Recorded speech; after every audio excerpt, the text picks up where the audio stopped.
ise yakışır. Pembesi mavisi, kır çiçeği gibi narin bir tanesi. Bakışı kehribar, koyudur haresi.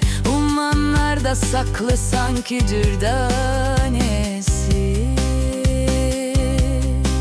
Benim sevdiğim olur zatı şahanesi.